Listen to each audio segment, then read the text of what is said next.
All right, guys, now is the part where if you've been kind of spaced out the entire time, this is where you really want to listen up because now really I'm going to be going over the things where it's like, hey, I can make these changes to avoid injuries in the future. Like if you really want to take that investment just in your health, in yourself, like this is what you want to do. So you don't want to come back and say, oh man, if I would have just spent like 5-10 minutes a day just doing a little bit more movement, like some of the movement prep that we're going to go over, but that you also have like separate videos on so you don't have to go through this entire one. What you could have done to really prevented any of those injuries, or just, hey, even the wear, like the breakdown over time. And this doesn't even matter like with work in general. This is just, hey, for overall health and longevity. Like if you want to feel good 70s, 80s, 90s, 100 plus, right, years old, you got to take care of your body, and movement's a big part of that. So you don't ever want to just look back and, oh man, really, I should have done that, right? So there's a big reason that we do this, right? As far as starting now, like the movement prep. So there's like stuff you should be doing before your shift, stuff you should be doing after your shift. You don't want to just go in and go from 0 to 100, picking this up, moving this, reaching overhead, doing all this stuff, right? Now, you can do that if you've done the prep work and just made your body ready to be able to handle that. So this is going to be some of that prep work for you. Now, part of just the pre-shift, again, this should take 5 minutes, a couple reps from everything kind of head to toe. But the more restricted you are, if one of these is a lot tighter, a lot more challenging, that's what you got to work on, right? Now, it should by no means be painful, right? Like you don't want to be working and just like crushing through pain, because usually that kind of breaks down and leads to further things down the road. That being said, I mean, some of it's going to be some neck circles, right? If you feel a little bit tighter one way versus another, go just stretch into it a little bit, right? Then standing infinity hover here, right? So this is kind of getting the shoulders warmed up. And I'm just going through a quick base on this, but I want you to have that understanding. Some stretching, some nerve glides here, so just opening up the chest, the shoulders, as well as just like helping actually wake up the nervous system a little bit. Now, there's some hip circles. This is actually, I mean, they're called hip circles, but really great for the back, just kind of getting that moving. Same thing, you feel restricted more in one way, maybe, oh man, yeah, I do need to stretch into that a little bit more there. Just doing a couple with that. Doing a lunge with a twist. So getting the legs warmed up with a little bit of a twist with that one. Body weight squat, again, you're gonna be squatting, picking stuff up, right? But you wanna be able to get ready, loosen up there. And then some ankle circles. Now you might not be able to see it on this video. We have it in some of the other ones, but I'm standing on one leg, spinning my ankle around, doing it on the other side. This helps me even balance, like I have one leg down, making sure just that you can do that for a brief period of time. Now, I went through that really quick, right? If you do 5 reps of that on each side, I mean, each one of those isn't gonna take you a minute for sure. So you're talking less than 5 minutes. So this is the importance of, hey, get to your shift a couple minutes ahead of time. Walk from the car, which is going to be a nice little bit of a cardio warm up, right? Which is actually very important to get that blood pumping, not just through the organs, through the heart, the brain, but also to the peripheral. So basically meaning like everything that goes further out into your hands, into your feet, but just the legs and the arms, because this is a lot of times areas that don't get as much blood flow, and that's why injuries happen when the blood flow isn't there to also help mitigate any of the things that break down over time. So getting everything moving, and I mean, even just me doing that, like I can feel a little bit less tension in my neck. My neck was feeling a little bit tight, so maybe I should be doing this more before I give a talk, give a video, I guess too, right? But again, a couple minutes at the beginning there, right? It's worth its weight in gold in the long term. Now, I'm not going to go over necessarily the post-shift ones here because a lot of these are kind of on the floor with some more like twisting, rocking, and they're going to be much more tied to your breathing and actually calming down the body. So I want to just kind of touch on the importance of that, right? When you are going, when you're lifting stuff up, when you're going, reaching overhead, twisting, carrying, pushing, pulling, whatever it might be, your body goes into somewhat of a fight or flight mode, right? Versus what we call that rest and digest. So you want that fight or flight at work when you're moving, when you're grooving there, You don't want to be in a rest and digest mode because you'll actually be more likely to get injured during that too. So you want the body to be ready to handle load. If it's not ready to handle that load, that's where, oh yeah, that really hurt, right? The body needs to be ready for it. So that's important to get the body amped up a little bit. And not that these are that intense that we just went over, but hey, that still turns on the body saying, oh, okay, yeah, I gotta be ready for movement. But now the post-shift stuff, and this might actually be better done not at work, but at home, because you're still gonna go drive 25 minutes, whatever it is, to get home. And even just being in that traffic there, that can still amp you up a little bit. So now taking a couple minutes to just breathe and calm the body down once you get home. So I went from being really excited, giving like very amped up kind of talk there, to just kind of conserving that a little bit. And the breath is what's very important for that, because breathing is going to control your spine, your trunk, so through your shoulders, through your neck, and even to an extent down like through the arms and the legs there.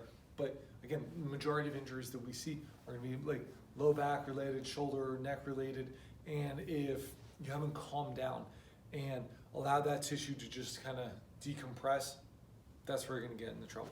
So that's why we really want to give you these tools. Like, these tools are super, super important. They're not just to say, hey, yeah, we want you to do kind of more stuff. No, it's kind of a big deal. There's a reason that as physical therapists, we really try and practice what we preach. I mean, all of us have our different stretches that we make sure to do on a daily basis. We're making sure to go stay active, get our resistance training in, because all of this adds up over time. And that's why I want to give you these tools to be able to avoid any of those future injuries for yourself and just feel better overall. Because now we're going to get into a little bit more of the meat of it outside of, okay, you have that pre-shift kind of amp up, really just getting going, and post-shift like cool down, just calming the body down. Now we're going to go into some of the mechanics of lifting, what that really looks like, right? So there's a reason I had this PVC here, because what I want to show you, 3 points of contact, what a neutral spine looks like, right? So put my hand in the middle of my back, and I'll do it with this hand so I can use this one hand to show you. So touches the back of my head, my upper back, and my sacrum. So my hand is in my low back here. It should just fit in there nicely. There shouldn't be, if you can see maybe with the t-shirt there shouldn't be like a big gap. I shouldn't be able to fit two of my hands in there. No, I should just comfortably able to fit that one hand in there while maintaining that on the other 3 points of contact. Now, a lot of times what you'll see when we get people into this posture is they might not have that space there, so they can't put anything. It's hard to have to kind of move around here, sorry. But there's just no space in that lower back. Or the big thing too, that head. And touching the back of the head does not mean looking up to do so, right? My chin's in a neutral posture. I'm still looking straight ahead, not having to go up to get there, and then my head is in this position. So those are the things that we'll see, and this is important to understand, because we're talking, again, a lot of the injuries that we see can be like shoulder, neck related, back related, low back related, hip related, that type of thing.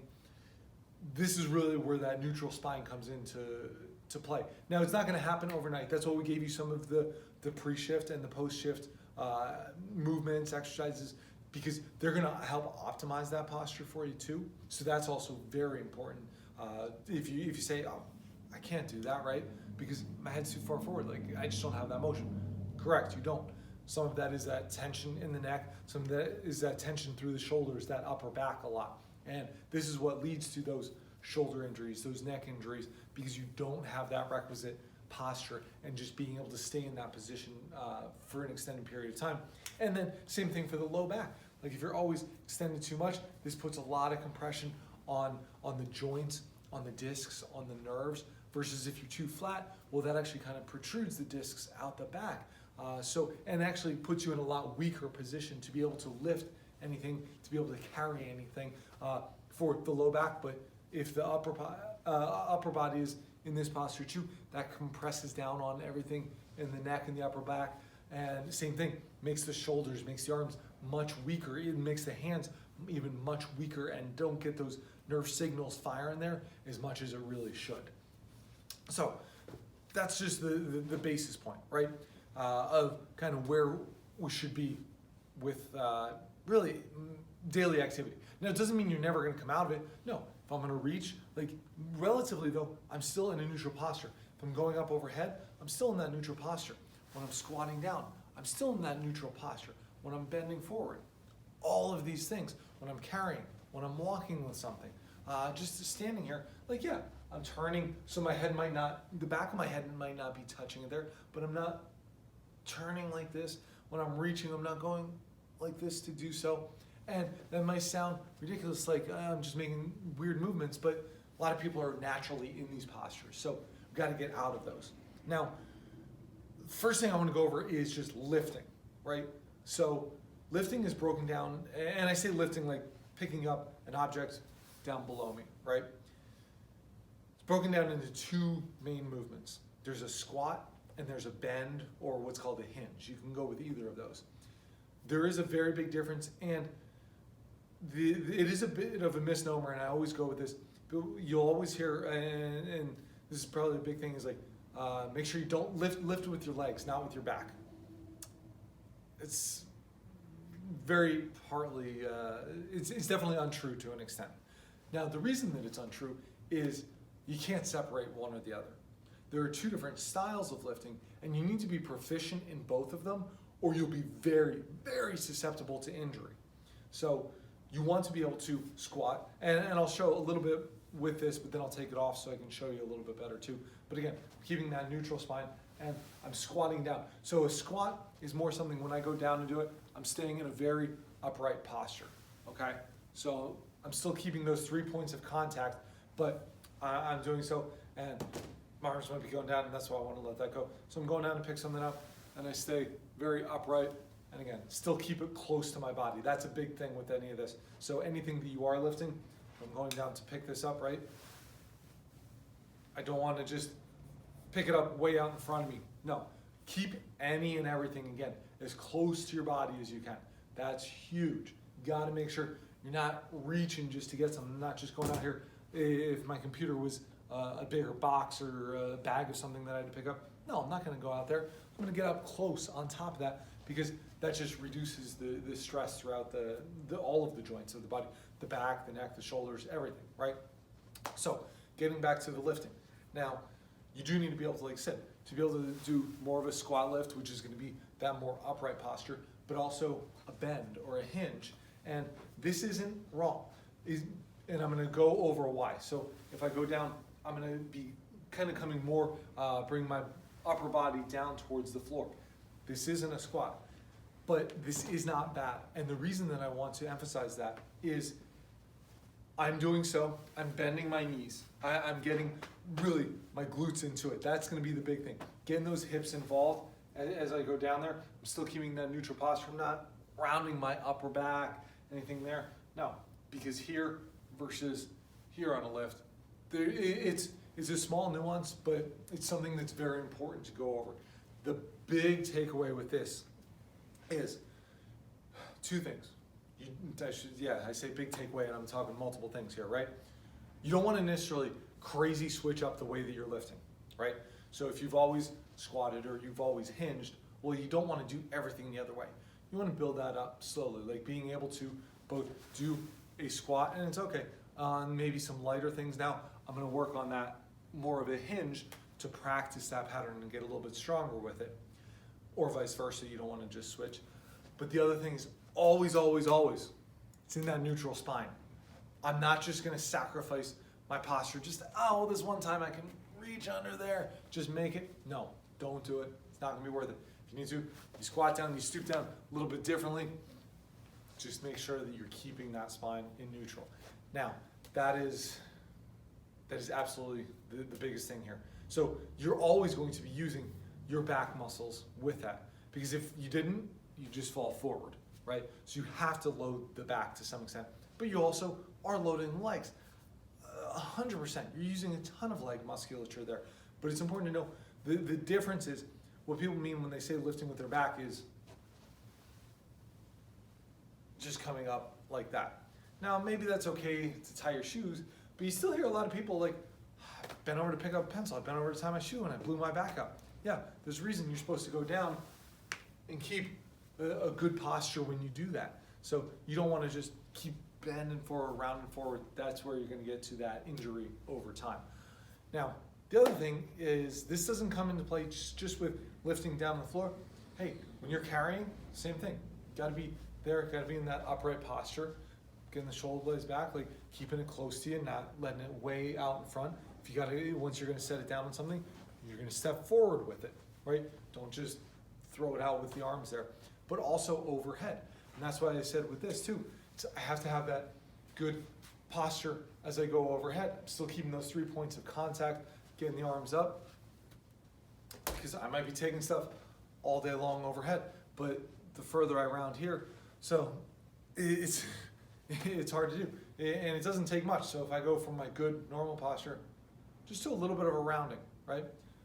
Here is as far as I can reach versus coming up, here's as far as I can reach. It seems simple, maybe it seems obvious even, right?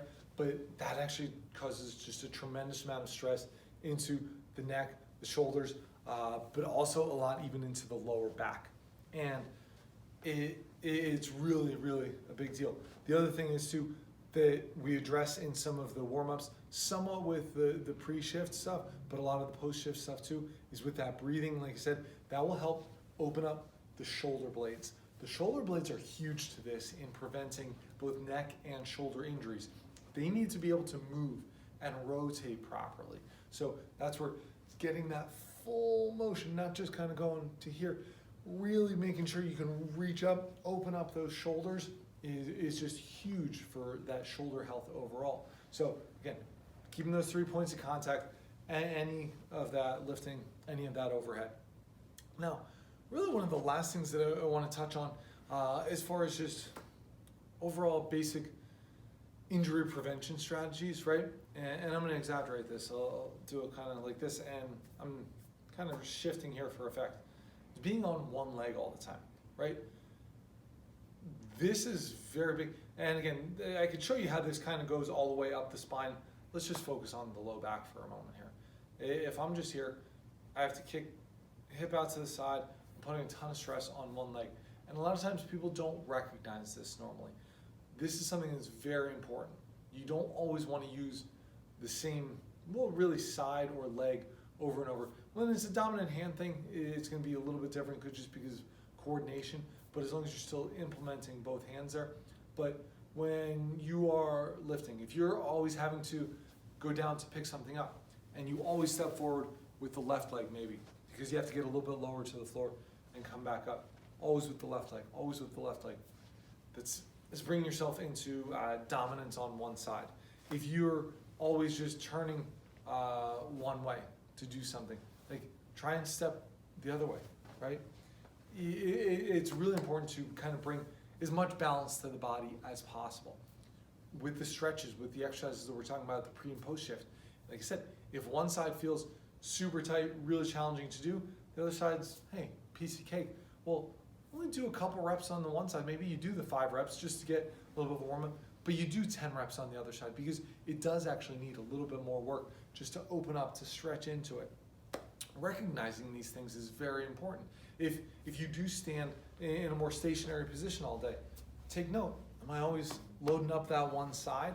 Yeah, really big deal actually, because now you put hundreds and hundreds and hundreds of repetitions and pounds of pressure through that one leg all the time. That leg goes all the way up. So it's not just the foot and ankle, it's not just the knee, it's not just the hip, not just the low back, but now your posture is a little bit different, your spine is a little bit different, your shoulders are different, your neck is different, your head is different.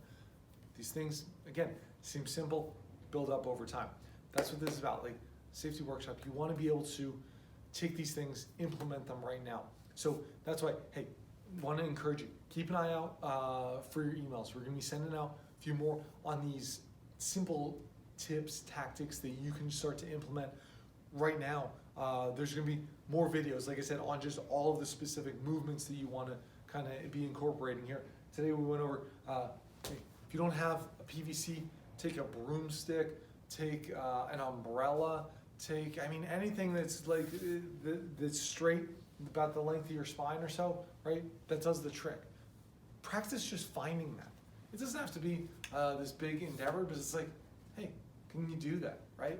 If you don't, reach out to us, ask questions. We'd love to help you out with this, because it's about kind of preventing these things from really becoming a big problem. So please, again, let me know if you have any questions on the workshop here at all. This one's going to be online for you guys to check out.